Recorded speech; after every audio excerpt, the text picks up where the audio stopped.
তো কি আর বলবো, ঠাম্মা শুয়ে আছে, 93 বছর বয়স, দেখাশোনা করতে হয়। মালটাকে দেখো। তো বাইরে বৃষ্টি হয়েছে, জল টল পড়ছে, বাইরে গেলাম না।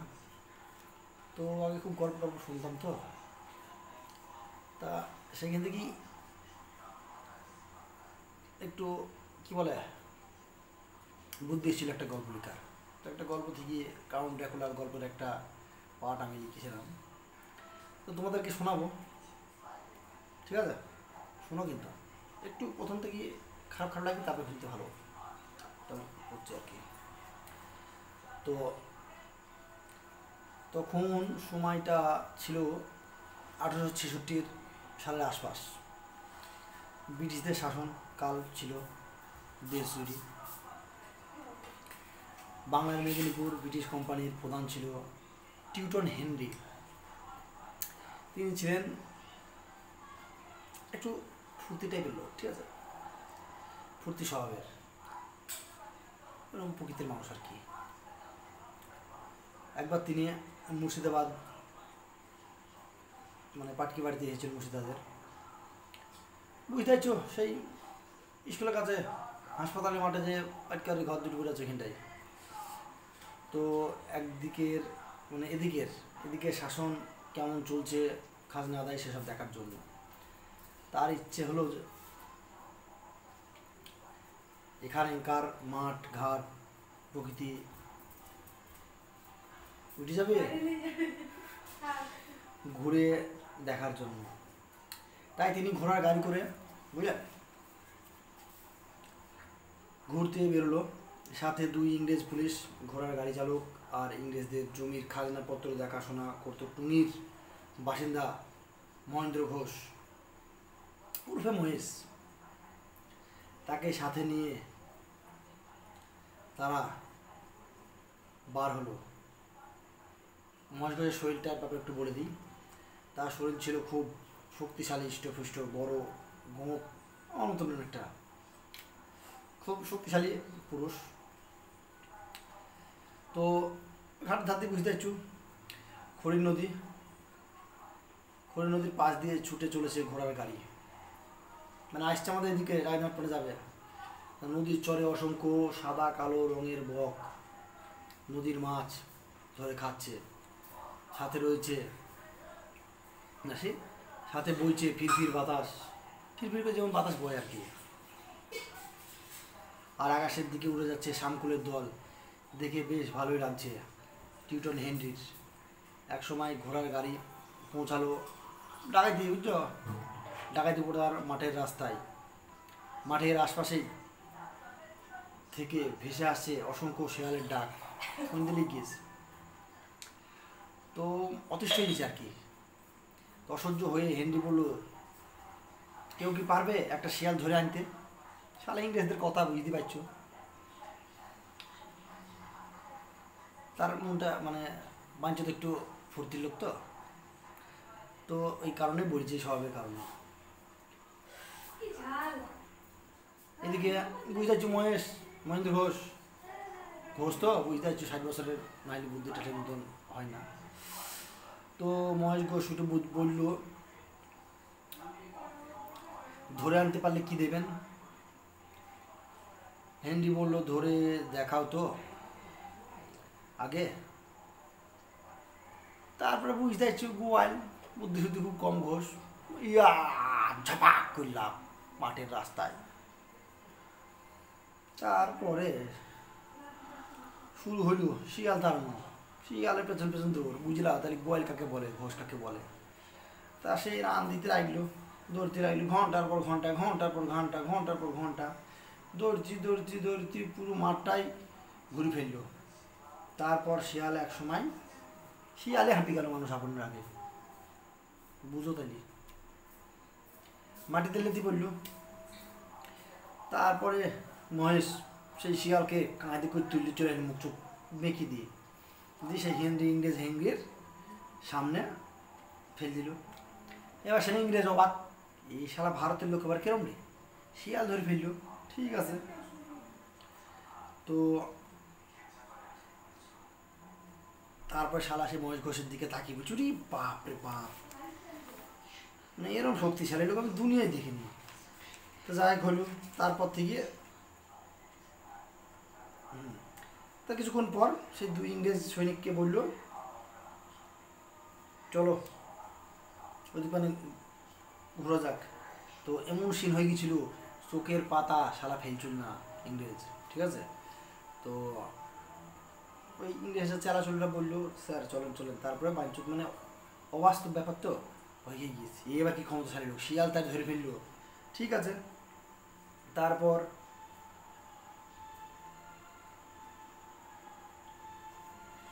বললো তারপর বললো শালা ভারতের লোক যে এত ক্ষমতার অধিকারী আমরা শালা বুঝতে পারিনি।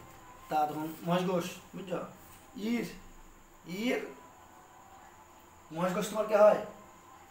মহেশ ঘোষ এর দাদু শ্বশুর মহেশ ঘোষ, ঠিক আছে। তো মহেশ ঘোষ বললো কি দেবেন আগে বলুন। হ্যান্ডি বললো যত দূর তুমি দৌড়েছ মানে দৌড়িছে ততটা জমি তোমার। মহেন্দ্র খুব খুশি, ভাবলো জমিদারি না হলেও বুনিয়াদি বংশ স্থাপন করা যাবে, স্বপ্নটা পূরণ হবে আর কি। তার একটা আমার মতন বুনিয়াদি বংশ, আমার মতন না তারই বংশধর, বুনিয়াধর ইচ্ছা হয়েছিল। তো এদিকে সন্ধ্যা নেমে আসছি, ঝিঝি পোকার ডাক, শিয়ালের অনর্গল চিৎকার, ঘোড়ার গাড়ি ছুটি দিল পাটকে বাড়ির দিকে উদ্দেশ্যে। তারপরের দিন হ্যান্ডি অধীর অপেক্ষায় বসে রয়েছে মহেন্দ্রর সাথে কথা বলার জন্য, বারবার খবর নিচ্ছে, মানে একটু প্রেমে পড়ে গেছে আর কি, এত সারা লোক মানে ভালোই কিছু আর কি। ইংরেজ পুলিশগুলোকে সাথে বারবার খবর নেয় সে এসছে কিনা।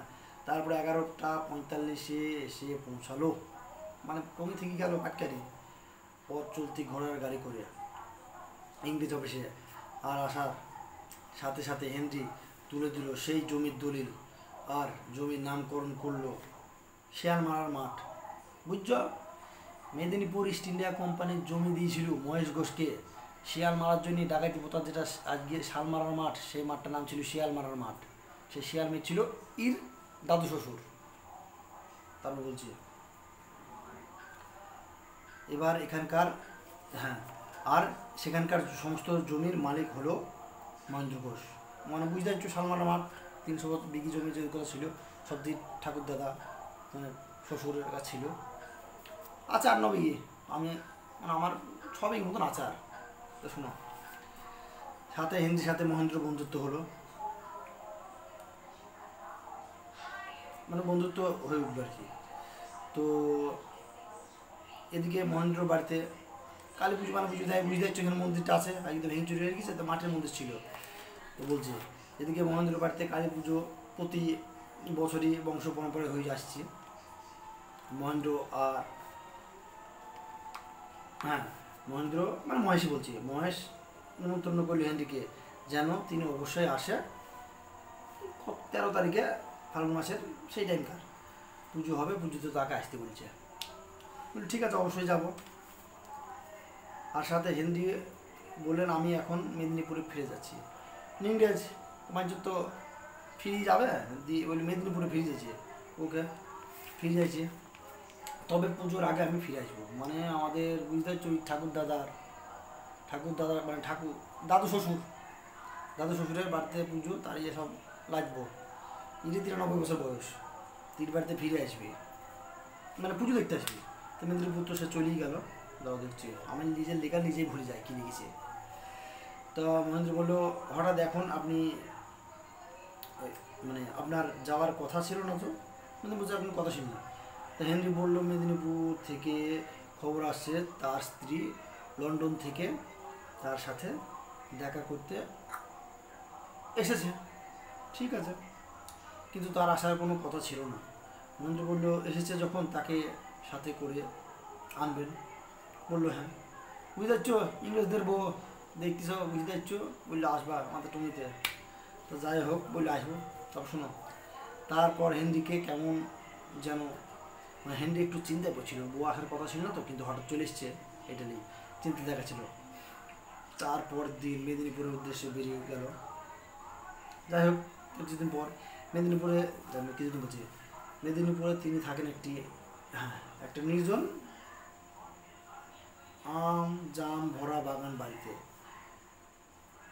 তার বাড়ির দেখাশোনা, একটা নির্জন আম বাগানে মানে জাম ফাম গাছ আছে এখানে থাকে, তার বাড়ির দেখাশোনা করেন এক বাঙালি সন্তু বলি নাম, তাই তো সন্তু, হ্যাঁ সন্তু বলি নাম। তার সম্পত্তি, তার জমি যেমন দেখাশোনা, তার মানে তার ঢাক ইংরেজির কাজ আর কি, তার দেখাশোনা।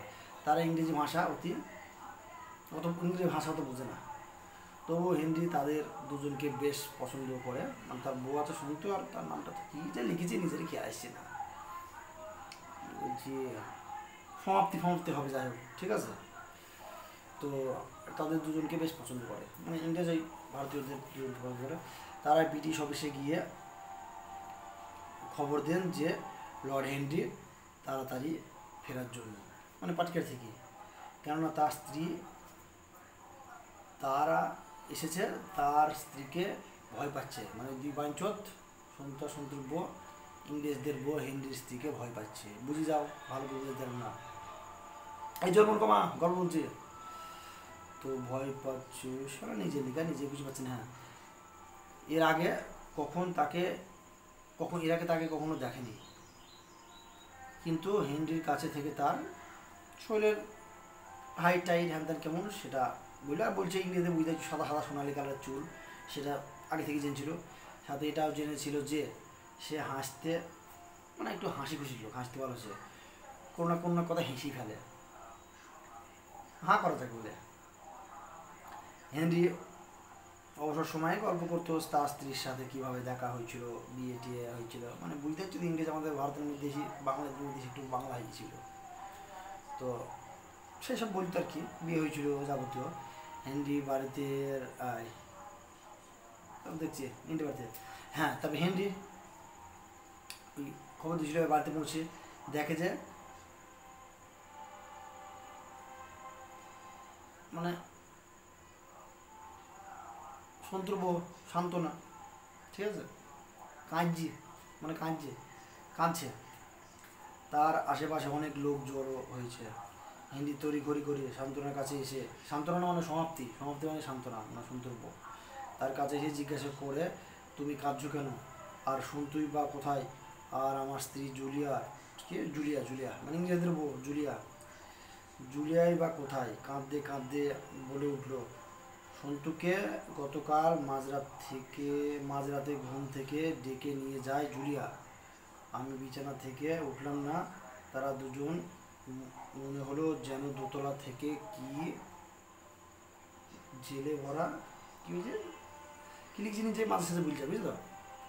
যাই হোক, কিছু ভরা ভারী কাঠের বাস্কর জিনিস নামিয়ে নিচে নিয়ে গেল। আমি সকালে ঘুম থেকে উঠে খুঁজে খুঁজে দেখি তারা কোথাও নেই। তারপর বাগানের পিছনে বড় পুকুরের ধারে নিয়ে গিয়ে দেখে সন্তু পড়ে আছে, আর তার শরীরের তার শরীরে ফ্যাকাশে, মানে শরীর ফ্যাকাশে হয়ে গেছে, আর তার গলার কাছে দুটো এখানটায় ছোট ছোট ক্ষত, ঠিক আছে।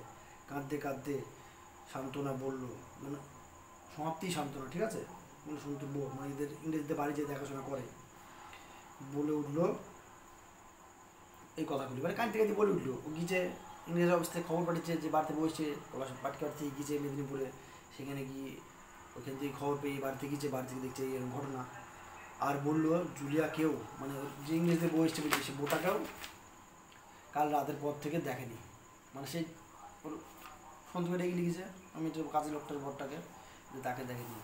এদিকে সন্তুকে নিয়ে গিয়ে লিগাল বুঝতে পারছো, বলো হরি হরি বল, দিল্লি গিয়ে পুরি দিল হিন্দুরি, যা হয় আর কি, শ্মশানে দাহ করা হলো। কিন্তু জুলিয়ার কোনো আর, মানে ইংরেজদের ভোটার হেনরির বইয়ের আর কোনো হদিশ পাওয়া গেল না। হেনরি জিজ্ঞেস করলো সান্ত্বনা, জুলিয়া কি সত্যি এসেছিল, তাহলে সে গেল কোথায়? সান্ত্বনা বলল, 4টি লোক এসেছিল একদিন ঘোড়ার গাড়ি থেকে একটি বড় কফিন নিয়ে উপরের দোতলায় একটি ঘরে রেখে তালা মেরে নিচে নেমে আসলো, আর বাড়ির ঢোকার আগে আমাদেরকে জানিয়েছিল এটিতে লর্ড হেনরির স্ত্রীর সামগ্রিক জিনিসপত্র আছে। সেই রাত্রিতে ঢুকবে হয়তো, তারপর তারা চলে যায়। আমি আর সন্তু সন্ধ্যার সময় দুজন বাড়ির সামনে উঠোনে বসে গল্প করছিলাম। হঠাৎ চোখ তুলে দেখছি দোতলা বারান্দায় দাঁড়িয়ে আছে জুলিয়া। ওই যে কফিনটা থুই গিয়েছিল, তারপরে দোতলাতে থাকে মেয়েটা, মানে সামগ্রিক বলে জিনিসপত্র পাঠিয়ে দিয়েছে, চারটি ইংরেজি থুই গেছে, ঠিক আছে, ওদের বাড়িতে। তারপরে হঠাৎ ওটা দুজন সন্ধ্যাবেলায় গল্প করছিল, দেখছি দোতলায় জুলিয়া, হেনরির বউ, ঘাটটা ব্যথা। তো ওরা মানে আজ তোকে দেখেনি, হঠাৎ ওকে দেখি দোতলা ছাদে, মানে একটু অবাক হয়ে গেছে, হকচকিয়ে গেছে। তো দেখেই হ্যাঁ, কখন আসলো আবার, তো সারাদিন বাড়িতে আছি। হ্যাঁ, তারপরে দাঁড়িয়ে আছে জুলিয়া।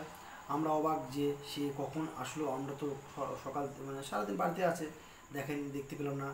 আমরা ছুটে বললাম, মেম সাহেব আপনি কখন আসলেন আর কোন পথে আসলেন? আমরা কিছুই বুঝতে পারলাম না। জুলিয়া কিছু জবাব দিল না, ঘরে চলে গেল। আর আমরা বেশি জবাবদিহি করলাম না। রাত্রে ঘুমিয়েছিলাম, হঠাৎ ঘুম ভেঙে যায়। আমি গিয়ে দোতলায় দেখলাম জুলিয়া, মেম সাহেব তার ঘরে নেই। আমি ছুটে এসে সন্টুকে বললাম, সন্টু ঘুম থেকে উঠলই না। তারপর দিন আমি এসে ইংরেজ অফিসে খবর দিই আপনাকে আসার জন্য। আগের ঘটনা বলছি, বুঝছো? ইংরেজটাকে একটু বুঝলাম, আমরা একটু ভালো বুঝতে জানি।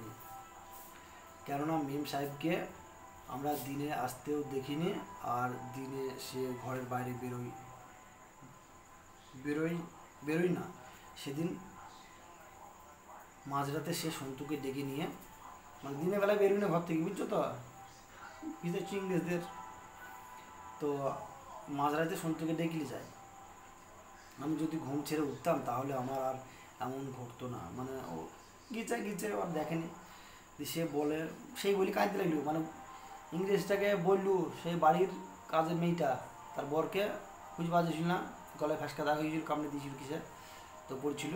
তারপর থেকে সে ইংরেজদের বউটাকে দেখা যাচ্ছে না, সে বউ তো মরিয়ে গেল। তো এইটা হেনরিকে বললো সান্ত্বনা, মানে সমাপ্তি, মানে সন্তুর বউ। তো হেনরি এটা বলার পর কাঁদতে লাগলো, এটা হচ্ছে মেয়ে ছেলেদের কাজ।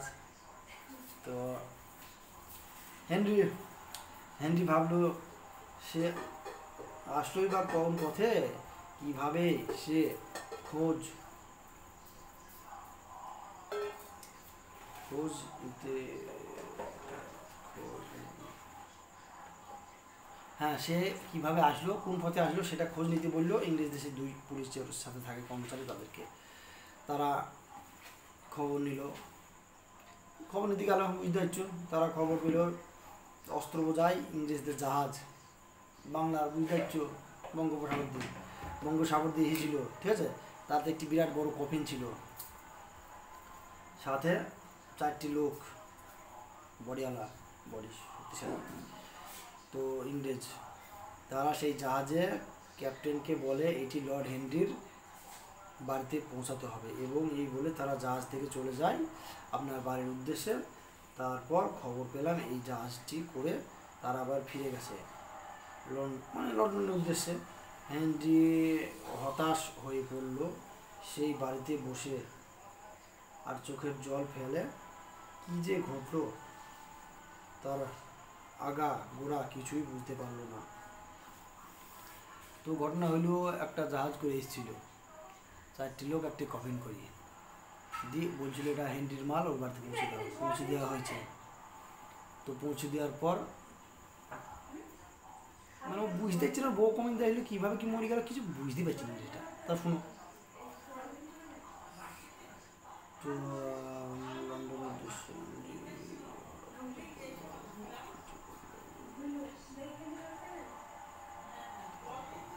হ্যাঁ, এদিকে আবার একটা ঘটনা ঘটতে শুরু হইলো, তো থমথমা পড়লো।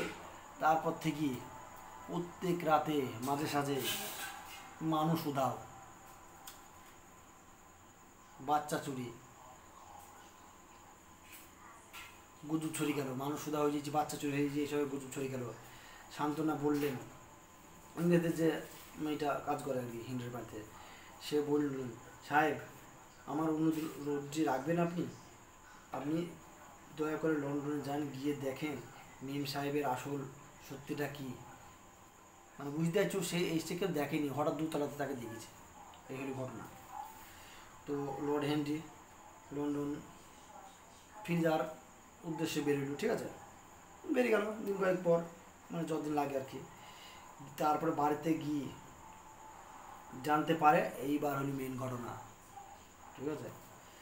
তো বাড়িতে গিয়ে জানতে পারে তার স্ত্রী মারা গেছে, মরি ভূত হয়ে গেছে, ভূত হয়নি বলছে, 2 মাস আগে।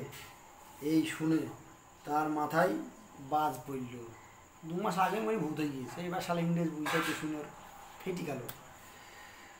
তো বাজ বলল, মানে কথায় কথায় যে বাজটা পড়ে, তার মা তোমার আগে মারা গেছে, মানে তোমাদের তো একটু মাথায় বাজ বলবি, গল্প যদি মন দেখি শোনো। তো সেই মানে পাথর হয়ে গেল, পাথরের মতো দাঁড়িয়ে থাকলো কিছুক্ষণ। তার বোন সুজান বলে, মানে কিছুক্ষণ পর ওই বোন, সুজান বললাম, সুজান ইংরেজদের নাম বুঝে যাচ্ছে, সুজান। সুজান বলে, বাগানের একটি ফুল গাছের নিচে তাকে কবর দেওয়া হয়েছে। হেনরি কাঁদতে কাঁদতে বলল, কীভাবে হলো, আমি তো ভালোই দেখে গেলাম, বুঝলাম কী ঘটছে তার ঘটনা। সুজান বলল, হঠাৎ রাতে বৌদির ঘর থেকে চিৎকার শুনে ছুটে যায়, আর ঘরের দরজা ভিতর দিয়ে মারা ছিল। ভেঙে ঢুকে দেখি সে রক্তশূন্য হয়ে নিচে পড়ে আছে, আর একটি বড় বাঁদর জানলা দিয়ে বেরিয়ে যায়, আর বৌদির গলায় 2টো দাঁতের দাগ ছিল। বুঝলো এবার কী হয়েছে। হঠাৎ হেনরি মনে পড়ে যায় সান্ত্বনা, আমার বাড়িতে কাজের লোক, তার সান্ত্বনার কথা, যে সন্তু মারা যায় তখন তার গলায় 2টো দাঁতের দাগ ছিল। এইবার বুঝো। হেনরি দেরি না করে কোদাল দিয়ে বলো, খুঁড়ো, লাশ খুঁড়ো, যেমন বউ ঘেনা গলার দাঁত, বুঝতে চুয়াটা কি, কোদাল দিয়ে সেই কবর খুঁড়তে লাগলো। দিয়ে তারপর 2 দাঁড়াও ইংরেজ কর্মীকে দিয়ে, সে পুলিশের সাথে থাকে, ইংরেজ কর্মীকে দিয়ে কবর খুঁড়ে দেখতে, মানে কবর তো না, ইংরেজদের বুঝেছো কফিনের মধ্যে পুঁততে হয়, তা কফিনের মধ্যে কবর খুঁড়ে দেখতে পায়, খুঁড়ে দেখা হয় যে, আর তারা দেখলো সেখানে কোনো কফিন নেই। সুজান মানে হেনরির বোন, সুজান তখন যেন জীবনের সব থেকে বড় ধাক্কা পেল। এইখানে পোতা ছিল কফিন দিয়ে, মানে কফিন বোঝাই করে দিয়েছিল, যা হয় আর কি ইংরেজদের। তো সে শখ খেয়ে গেল আর কি, ঠিক আছে। তো বলে এখানে দেওয়া ছিল জুলিয়ার, মানে বৌদির কব্বর। তো পাশের বাড়ি থেকে লুই কার্লস সুজনের কলেজের বন্ধু ছুটে এসে বলল, আমি বলেছিলাম যে জুলিয়া এখানে নেই, তাকে মারা যাওয়ার পরেই অনেক লোকে দেখেছেন, এবার তো বিশ্বাস হলো। সাথে এটাও বলল, একদিন রাতে তার বাড়ির সামনের পথ দিয়ে একটি ঘোড়ার গাড়ি করে 4টি লোক একটি কফিন নিয়ে যায়। বুঝবার ঘটনাটা ঠাট্টা নাকা হয়ে গেল, ঠাঙ্গা শুয়ে আছে, এগুলো শোনাচ্ছে গল্পটা, ছোটোবেলায় খুব শুনেছি আমার গল্প। তো মেয়েটা কবর দেওয়া ছিল, বলল বোনটা, তার যে কলেজের বন্ধু, এর আগে বলেছে যে পাড়ার লোক বলতো, মানে ইংরেজদের লোকগুলো বলতো মরে যাওয়ার পরে একে দেখা গেছে, তাই বিশ্বাস করতো না মেয়েটা। তো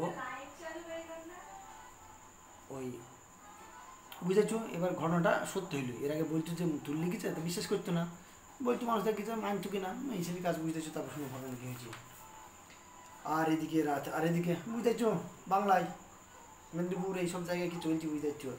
আর এদিকে রাত হয়ে শুরু হচ্ছে ভয়ানক বিভীষিকা। মেদিনীপুরের যে গ্রামে হেনরি বাস করত, সেখানে থাকতো, সেখানে হ্যাঁ বুঝতেছো, প্রতি রাতে একটা করি মানুষ উদাহত হয়ে যাচ্ছে, গ্রাম ফাঁকা হয়ে গেল। সান্ত্বনা এই বাড়ি ছেড়ে গিয়ে নিজের বাড়িতে চলে গেছে, মানে ওই বাড়ি ছেড়ে চলে গিয়ে ইংরেজের বাড়ি ছেড়ে, ভয় তো বুঝতে পারছো মানুষের জীবনে যা ভয় হয়, তো চলে গেছে। হঠাৎ এক সন্ধ্যায় গ্রামের পরিচিতি 2 ছিচকে চোর সান্ত্বনার বাড়িতে উপস্থিত হয়েছে, কালু আর লালু।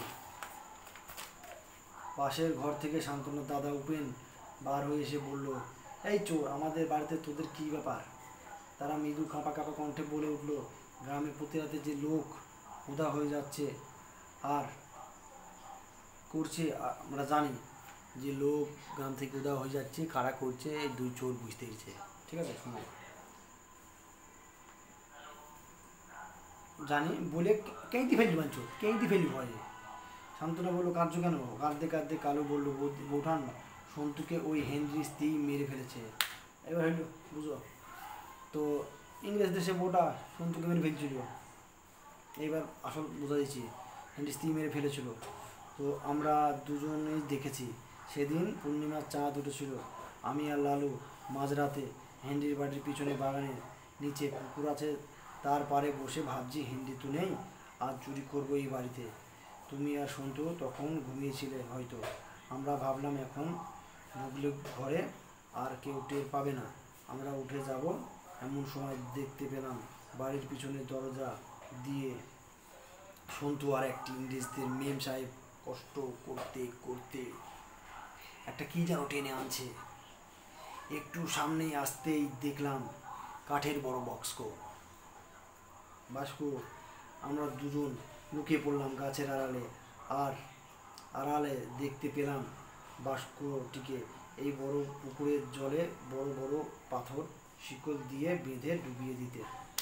যে কফিনের বাস্কটা নিয়ে এসেছিলো সেটা ডুবিয়ে দিয়েছিল, এবার আমি বুঝতে পারলাম, আমি অনেকদিন ভুলে গেছিলাম। তো ডুবিয়ে দিতে করে ডুবিয়ে দিয়ে, হ্যাঁ, প্রায় ঘন্টা খানিকের মধ্যে এদিকে মশার কামড় খাচ্ছি। তারপর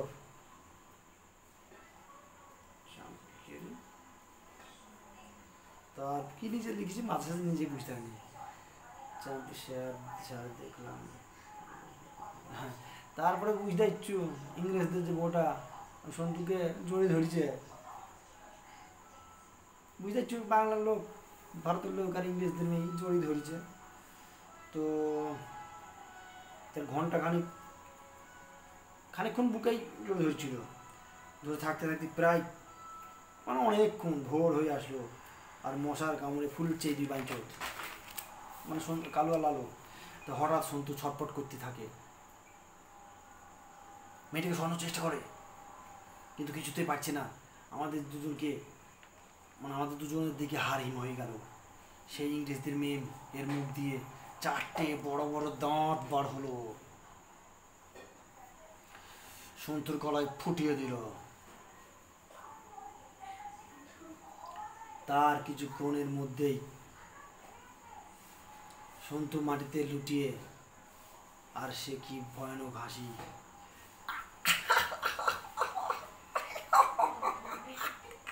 বুঝতে পারছি ভূতের হাসি কেরম হবে। তো এইবারে তো হাসি হেসেছে, এখনও শরীরের লোম খাড়া হয়ে যায়, বাঞ্চদের হাসিটা মনে পড়লি তো খাড়া হয়ে যায়। সাথে লালু বলল, এ কোনো সাধারণ মেয়ে নয়, না, হলো কেরণ মালের ক্ষমতা সাংঘাতিক, মানে যে গানটা শুনছো সেরকম। তো বলি, কোনো সাধারণ মেয়ে নয়, এ পিশাচ, দিনেও বার হয় না, রাতেও শিকারে বার হয়। আমি টুককে বলে পারি এই সরকারকে ধরে, হ্যাঁ, বলে আমি বাইঞ্চোরা বলছে এবার উঁচা দেখাবো, ঠিক আছে? তো বলে ধরতে পারি সবাইকে ধরে কাছে, এই কথা শুনে সান্ত্বনা কাঁদিল। ও বোটা এই কথা শুনি যে ওর বরকে এইভাবে খেয়েছে মেয়েছে, তো শুনে তো কাঁদতে লাগলো। উপেন বলল, কোনো বিহিত, মানে বরদা বলল, কোনো তো বিহিত করতে হবে এর, না হলে তো গ্রামের উচ্ছিন্ন যাবে। কিন্তু যে থাকে কোথায়, মানে সেই ভূতটা, সে মেয়েটা থাকে কোথায়, আর দিনে দেখা যায় না। কাল সকালে গ্রামের সব লোকজনকে নিয়ে হেনরির বাড়ির তল্লাশি করবো। এবার যাবে, বুঝছো তো, ওই বাড়িতে মনে হয় যেন ভূতটা থাকে, তো তল্লাশি করবো। কালু লালু বললো, তাহলে চলো গ্রামের সবাইকে জানিয়ে দিই বিষয়টি আজ এক্ষুনি। তো দুই চোর জানাইতে গেল যে গ্রাম থেকে একটা করে পুরুষ উধাও হয়ে যাচ্ছে, তার পিছনে ওই হেনরি স্ত্রীর। পরদিন সকালে হেনরি স্ত্রীর ঘটনা, ঠিক আছে? পরদিন সকালে সবাই মিলে বাড়ি তল্লাশি করলো, কিন্তু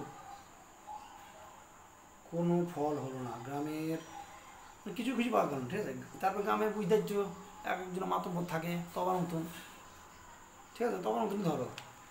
তো মাতব্বর তার নাম দীনেশ। দীনেশ বললো কিছুই, আজ রাত্রে না এইখানেই কাটিয়ে দিই, মানে বুঝতে পারছি বড় বড় ভাবতো, দেখি কি হয় না হয়। তা ওর কথায় কেউ আর রাজি হইল না, সবাই আপন আপন বাড়ি ফিরে গেল। দিনের বেলা খুঁজবেন না কিছু, যাও না, বাইরে যাবে, বাথরুম যাবে, তো যাও না, যাও তুমি উঠো, যাই গেল। তো আবার সন্ধ্যা হতেই দীনেশ সবার চোখে আড়ালে, বুঝতে পারছো বদমাহি লোক তো, তো সবাই চলে যাওয়ার পর বাঁশ চোখ কী করছে, লোকের চোখে লুকিয়ে দিয়ে দুতলা ছাদে উঠে বসে থাকে। আর বুঝতে পারছো, আর মহার কামড় তো খাবেই, কিন্তু মহার কামড় সহ্য করতে হয়। তা করতে করতে হাঁপে উঠছি, হঠাৎ দেখে বাগান মানে মুখের বসে আছে, মাঝে তো কী করে, মানে অত বলব যা হয়। তা বাগানের পিছনের পুকুরের ওপরে কুয়াশা ঘনিয়ে আসছে, কিছু কুয়াশা হয়েছে বাগানের পিছনের পুকুরের উপরে। তো কুয়াশা ঘনিয়ে উঠতে ওঠে, হ্যাঁ, আর আকাশে অসংখ্য বাঁদর উঠছে। পুকুর সোজাসুজি, মানে পুকুরের সোজাসুজি সামান্য পরে, তো হ্যাঁ সামান্য পরে দেখতে পেল ওই পুকুর থেকে এক অপূর্ব সুন্দরী ইংরেজ নারী উঠে এলো, মানে মেয়ে। তাকে দেখি দীনেশের ভয় হল না, পাঁচজন লোক না, বুঝতে পারছো। তো তার ভিতরে অন্যরকম ভাব যাচ্ছে, বুঝতে পারছো, তো বাসনা দেখে যাচ্ছে। তা সে নিচের বাগানে ছুটতে লাগলো সিঁড়ি বেয়ে, এবার বাঞ্চ টুকটুক করে নামছে, এত সুন্দর মেয়ে পুকুরের ধারে। তো সিঁড়ি বেয়ে খুব ছুটে আর খুব ছুটে, কিন্তু সেখানে পৌঁছে কিছুই দেখতে পেল না। কিন্তু কেরম তাহলে বুঝো ভূতের ক বাপ চলে এসছে। থামো একটু থামো বলছে, ঠাপাবে না।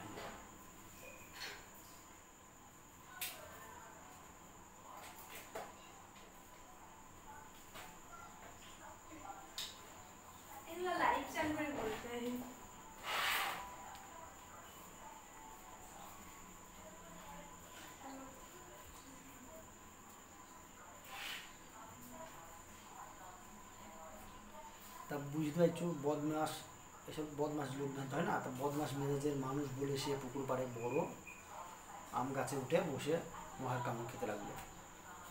দেখবি সে মেয়েটাকে, কি আর বলবো, হ্যাঁ এই নাহির খেলা ভারতীয়, আর নাহির মাতব্বর তো, আর সাথে ঘুমও পাচ্ছি, সাথে তো বসেছিল, তারপর আবার গাছে গিয়ে উঠছে, তাহলে এখানে মশা লাগবে, তো ঘুমিয়ে পড়লো,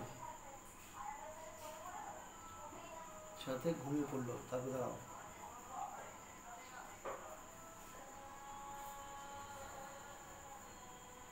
দিয়ে মেয়েটাকে গিয়ে তো দেখতে হয়নি, মেয়েটা কোথায় গেছে তা ঠিক নাই। তারপরে মাঝরাতে মানে ভোরের দিকে ব্লাড ব্লাড মানে রক্ত করে চিৎকার করতে করতে পুকুরের জলে মিলিয়ে গেল। লে ভোরের দিকে রক্ত ব্লাড ব্লাড করতে পুকুরের জলে মিলিয়ে গেল। দীনেশ মানে দীনেশ মতো বলছে, দীনেশ ভালোই বুঝে গেল যেটা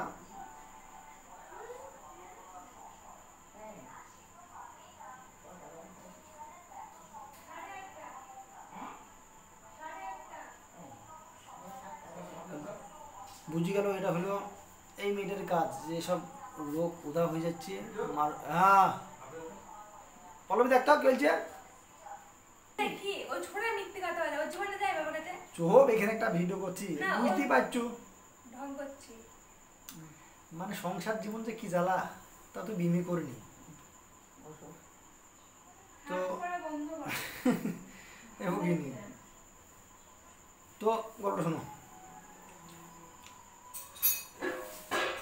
দীনেশ বাড়ি ফিরে গেল, গিরি গ্রামের লোককে বলল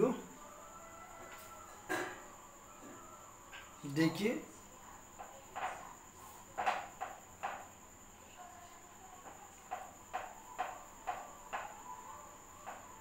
হ্যাঁ যে মেয়েটির কথা, মানে সে যে মেয়েটির কথা বলছিল কালু আর লালু কোথায় থাকে আমি জানি। মেয়েটা যে খোঁজ করছিল যে কোথায় থাকে তল্লাশি করতে পেলি না, তো এই বাঞ্চল বুঝি যে সেই নদীর জলে থাকে, ঠিক আছে, সেই গল্পটাই বলছি আর কি, এই কথাটা বলছি। তো আমি জানি সবাই সকালে বললো কোথায়, সবাই বলে উঠলো কোথায় থাকে, বলি বাড়ির পিছনে পুকুরে। কিন্তু তুই জানলি কী করে? গ্রামের লোক বলছি বাড়ির পেছনে পুকুরে থাকে, তুই জানলি কী করে? দিনেশ বললো গতকাল আমি তোমাদের সাথে আসার পর আবার লুকিয়ে ফিরে গিয়েছিলাম ওই বাড়িতে। তারপর দিনেশ ঘটনাটা সব জানো, মানে তারপরে যেভাবে গিয়েছিল লুকিয়েছিল সব সব ঘটনাগুলো বললো আর কি। তো সকলে বললো জল থেকে কিভাবে বের করবো ওকে, ও তো পিশাচ। বুঝে গেছে, এবার বুঝতে পারছি, এতক্ষণ বোঝা গেল যে পিশাচ। তো আমরা সেই জলে নামবো, সে তো মারা, যে জলে নামবি সেই মারা যাবে। জলে ওর সাথে কিভাবে পেরে উঠবো, ওদের মধ্যে থেকে হরেন হরেন বাগজি বাঘ, হরেন বাঘ বলে উঠলো একটা গায়ের লোক, এভাবে হবে না, তান্ত্রিক ডাকতে হবে, যজ্ঞ করতে হবে, আর মানুষরূপী পিশাচ এসেছে কোথা থেকে জানতে হবে। এসছে তো লন্ডন থেকে, সে সবাই জানছি। তো পাশের গ্রাম থেকে খবর দিল, বড় বড় সব তান্ত্রিকদের ডাকা হলো, সমস্ত ঘটনা খুলে বলা হলো, কিন্তু কেউ সাহস পেল না। ওদের মধ্যে থেকে এক তান্ত্রিক বলে এই সমস্যার একমাত্র হাল বের করতে পারে ধীরেন কাপালিক। সে এখন থাকে তারাপীঠ, তারাপীঠ থাকে তারাপীঠ। তো সেই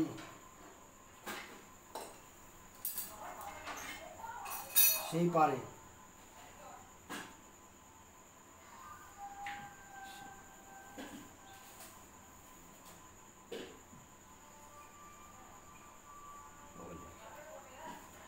তো সুযোগ পেলেই ওই যে পিশাচটা এক একটা মানুষ প্রায় দিন ধরে খায়, না ধর্মীর ফের আর কি। তো লোকটি ভালো করে পড়বে, তা ধীরেন কাপালিক বলে একটা লোক এখানে আছে, বসো। ধীরেন কাপালিক বলে যে লোকটা মানে থাকে আর কি তারাপীঠ, তাকে আনতে হবে, সেই পারবে সব পিশাচ মিশাচ ধরতে। ওদিক থেকে হেনরি, ওদিক থেকে হেনরি, আসু আসু ঠাকুমা আসু।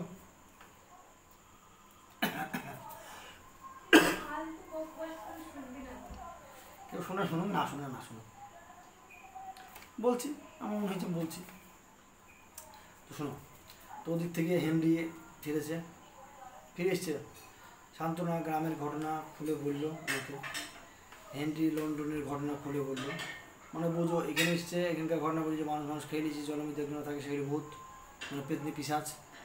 আর ও লন্ডনে এবার কি বললো, ওকে আমি গিয়ে লন্ডনের ঘটনা খুলে বললো, মানে ব্যাপারটা কী হয়েছে এবার বুঝলো। এই দেখো আসলো, তো সান্ত্বনা গ্রামের ঘটনা খুলে বললো আমাকে, হেনরি লন্ডনের ঘটনা খুলে বললো, আর সাথে এই বাড়িতে না থাকার পরামর্শ দেয়, মানে এই বাড়িতে যেন থাকা না হয়। হেনরি সেটা মেনে নেয় এবং গ্রামের এক জমিদার বাড়িতে রাত কাটায়, মেদিনীপুরে কোনো এক জমিদার বাড়িতে রাত কাটায়, মানে থাকবে রাতে। পরদিন দুপুরে খবর এলো অফিস থেকে, যে মানে দুপুরে মেদিনীপুর অফিস থেকে খবর এলো পাটকি বাড়ি থেকে এক মহেশ ঘোষ, মানে মহেশ ঘোষ বলে এক ব্যক্তি এসেছে হেনরির খোঁজ করতে। এই শালা গোয়ালদের কুটকুটি দেখো, টঙ্গি থেকে চলে গেছে, বন্ধু হয়ে গিয়েছে মেদিনীপুরে খোঁজ নিতে, সে গিয়েছে লন্ডনে, অনেকদিন দেখা মেকা নেয়, তা খোঁজ নিতে। তো শুনো, তো তার ঠিকানা দেওয়া হয়েছিল, সে সেই উদ্দেশ্যে বেরিয়ে পড়ে। মানে এবার তাকে ইংরেজ অফিস থেকে খবর দিয়েছে, মানে জমিদার বাড়ি দেখুন আছে, তো জমিদার বাড়ি থেকে ওকে বলা হয়েছে যে একজন এসেছিল বাটকারি থেকে, তাকে খবর দেওয়া হয়েছে, মানে বলা হয়েছে ওই বাড়িতে আছে, এবার ওই বাড়িতে যাবে বাঞ্চল দুজন। তারপরে এক কনস্টেবল বলে সে এসেছিল, আমি বললাম বিষয়টি, শোনার সাথে সাথে মানে বাড়ির কথা বলতে হয়তো এখানে বাড়ি, তা সে বলার সাথে সাথে সে ছুটেছে সেই বাড়ির উদ্দেশ্যে। বাড়ির উদ্দেশ্যে দেখতে মানে ছুটে মহেশ চলে এসছে, লিখা দু এক জায়গায় ওলট হয়ে গেছে, তা ছুটেছে। তারপরে ওই ইংরেজদের যে কনস্টেবল, এক কনস্টেবলকে খবর দিয়েছিল হেনরিকে যে একজন তোমার বাড়ি এসছে, তোমার খোঁজে এসেছিলো, তো সেই বাড়িতে যাচ্ছি। তা হেনরি বলে এর বাড়ি, এই বাড়িতে তুই মেরে ফেলবি, তো তাড়াতাড়ি বার হও। তো হেনরিও বার হয়নি বাড়ি থেকে, ওই বাড়ির জন্য যে বাড়িতে থাকতো আর কি। হেনরি বলে উঠলো, মানে বুঝতেছি ও বলছি হঠাৎ মানে মহেশ এখানে গিয়েছে, বলছি ওর আসার এখানে কী দরকার। তো হেনরি রাতারাতি মানে সন্ধ্যায় ধরো গিয়েছে, পৌঁছেছে ঘরে, ধরো ঢুকবি বাড়িতে, তখন খবর দিয়েছে বাড়ির উদ্দেশ্যে এসছে। তা রাতারাতি ঘোড়ার গাড়ির জমিদার বাড়ি থেকে যে বাড়িতে থাকে সেই বাড়ির দিকে ছুটালো। আর এদিকে হয়েছেটা কি, কনস্টেবল এটা সার্চ করে দেখেনি সেই বাড়িতে, যে যদি সার্চ করে যদি দেখতো তাহলে মহেন্দ্রকে সেখানে পেত। এদিকে বলা রাখা দরকার, মহেন্দ্র এখানে আসার কারণ হলো জুড়ে সে জানে সে মৃত এক অপশক্তি। বিষয়টা হইল এই বাঞ্চোদ মহেশ জানে যে ও একটা মৃত অপশক্তি, জুলিয়া হেনরির বউ, সেই কারণে এসছে। কারণটা হলো এইটা। তো এবং তারা তার ব্যাপারে খুলে গুরু যে মহেশ, এবার গ্রামে যে মহামারী, গ্রামে সেই টাইমে কলেরা রোগ হইতো, কলেরা মানুষ মরে যেত। তা সে বলছে তোমার ঘটনাটা বলছি। তো ছি ছি ছি ছি ছি ছি, দেখ তুই নিজের চোখে পিঁপড়ি কি মাকড়সা সেটা জানিস নি, গল্প মধ্যে মাথা দিচ্ছি, বুঝতে পারছো? তো শোনো শোনো, ভালো না লাগলেই শোনো। তা এদিকে জুলিয়ার মৃত অপশক্তি এবং তার ব্যাপারে বাড়ির মানে অপশক্তি কুল, বাড়ির যে কুলগুরু, গুরুর আদেশ যে মহামারী লেগেছে গায়ে, কলেরা, তাতে গ্রামকে গ্রাম শেষ হয়ে যাচ্ছে। আগের দিনে বুঝতে পারছি তা হয়তো। তা সেই মহামারী থেকে বাঁচতে হলে এবং হ্যাঁ বাঁচতে হলে নরখাদক পিশাচ বলি দিতে হবে। বুঝতে পারছো ঘটনাটা কোথায় আসছে? পিশাচ বলি দিতে হবে, বুঝতে পারছো? কালী পুজোর ব্যাপার, কালী পুজো দেয় বাড়িতে। ঠিক আছে, ওই পাঁচজনের বেরিয়ে গেছে, তারা বলছি কি আছে। তো আর সেই মৃত উপশক্তি আছে অনেক, কিন্তু আমাদের থেকে অনেক দূরে, মানে ওই রকম পিশাচ অনেক আছে দুনিয়ায়, তো ভারত থেকে অনেক দূরে, ঠিক আছে, 7 সমুদ্র 13 নদী পার হবে হয়তো। কিন্তু মানে গুরুদেব বিশাল শক্তি, দিব্য শক্তি লোক, তো তাহলে দিব্য শক্তিতে দেখতে পাচ্ছি একটি আমাদের দেশে এসেছে, মানে আমাদের দেশে একটা আছে। এখন সে মেদিনীপুরের এক গ্রামে রয়েছে, এক পুকুরে রাতে সে জীবন ধারণ করে আর দিনে সে মিলিয়ে যায় তার ভিতর, জলের মধ্যে মিলে যায়। আসল ঘটনা এইটা। আর সেই সব থেকে বড় কথা যেটা, সেটা হলো লর্ড হেনরি এখানে যে মহেন্দ্র বন্ধু তার স্ত্রী। মহেশকে বলা হয়েছিল তোমার বন্ধুর স্ত্রী এই হইল নরপিশাচ। তা ও বাঞ্চত গিয়েছে ওই খোঁজ করে ওই বাড়িতে পিশাচ ধরার জন্য, বুঝলাম ঘটনা কি ঘটছে। এবার মহেন্দ্র বলল তাহলে হেনরির জীবনের সংশয় হতে পারে,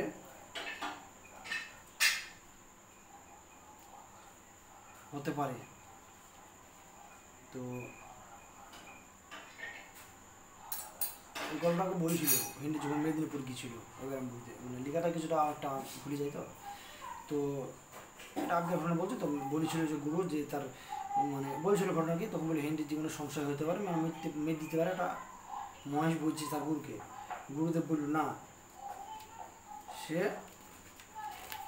এখন লন্ডনে রয়েছে, লন্ডন থেকে সে এখনও ফিরেনি। তো এই ঘটনা হলো এতদূর। তারপরে সে ওই দেশে গিয়েছে মেদিনীপুরে, ওই বাড়িতে এবার গিয়েছে, মানে বাড়িতে গিয়ে সেই অপশক্তিকে বাড়িতে গিয়ে ঢুকবে আর কি। তো এবার তোমরা বুঝো কী হবে না হবে। এত দূর পর্যন্ত লেখার পর আমি আর কিছু ভেবে পাইনি, তো লিখিনি। এরপর তোমরা আমাকে জানাও কমেন্ট করে, যদি ভালো লাগে আমি লিখবো 2 পার্ট, নাহলে আমার মাথায় খেলছে না। ওকে, লাইক মনে হচ্ছে ঠাকুমা 93 বছর বয়স, মূল্য ভোজ মজদি না খুব হওয়ার চলছে, ঠিক আছে।